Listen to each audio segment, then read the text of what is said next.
Hello friends, ఎలా ఉన్నారు? పొద్దున్నే ఒక చిన్న విషయం జరిగింది. ఎవరో విమర్శించారు. వెంటనే మూడంతా మారిపోయింది. ఇలాంటివి మీ జీవితాన్ని, మీ ఎమోషన్స్ ని అల్లకల్లోలం చేస్తున్నాయి కదా. మీ మనసులో ఎప్పుడు అల్లలు లేస్తున్న సముద్రంలా ఉంటే మీరు దేనిపైన సరిగ్గా దృష్టి పెట్టలేరు. మీ రిమోట్ కంట్రోల్ మీ చేతుల్లో ఉందా, లేక ఇతరుల చేతుల్లో ఉందా? ఎమోషనల్ స్టెబిలిటీ అంటే ఎమోషన్స్ లేకపోవడం కాదు. ఎమోషన్స్ ఉన్నా వాటికి లొంగిపోకుండా స్థిరంగా ఉండడం. ఎమోషన్స్ కి లొంగని వాడు లైఫ్ లో అన్ని సిచ్యువేషన్స్ ని కామ్ గా హ్యాండిల్ చేస్తాడు. ఒక గురువు తన శిష్యుడిని పర్వతం పైకి తీసుకెళ్లి కింద ఉన్న నదిని చూపించాడు. నదిలో అలలు వస్తున్నాయి. గురువు, నీ మనసు ఆ నది లాంటిది.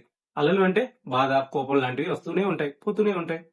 నువ్వు అలలను చూసే తీరంలో ఉండాలి, కానీ అలల్లో కొట్టుకుపోయే చెక్కలా కాదు అని చెప్పాడు. Think about it. Me emotions అలలు లాంటివే కదా.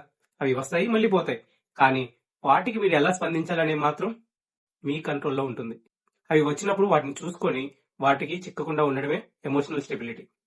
మరి ఈ ఎమోషనల్ స్టెబిలిటీ సాధించడానికి 2 యాక్షన్ పాయింట్స్ ని చూద్దాం. Action number 1, label the emotion.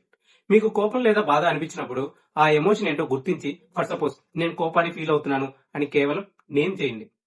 Name పెట్టడం వల్ల ఆ ఎమోషన్ నుండి మీరు కొద్దిగా దూరం అవుతారు. Action number 2, catch the thought. Me mood ను పాడు చేసిన ఆ ఒక్క ఆలోచన ఏమిటో గుర్తించండి. దాన్ని ప్రశ్నించండి. ఆ ఆలోచన నిజమైందా, లేక కేవలం నా ఊహనా? ఎమోషనల్ స్టెబిలిటీ మీ జీవితంలో పీస్ ని తెస్తుంది. ఈ రోజు మీకు స్టెబిలిటీ లేదు అనిపించినప్పుడు మీ ఎమోషన్స్ కి పేరు పెట్టడానికి ప్రయత్నం చేయండి. This is one more tomorrow.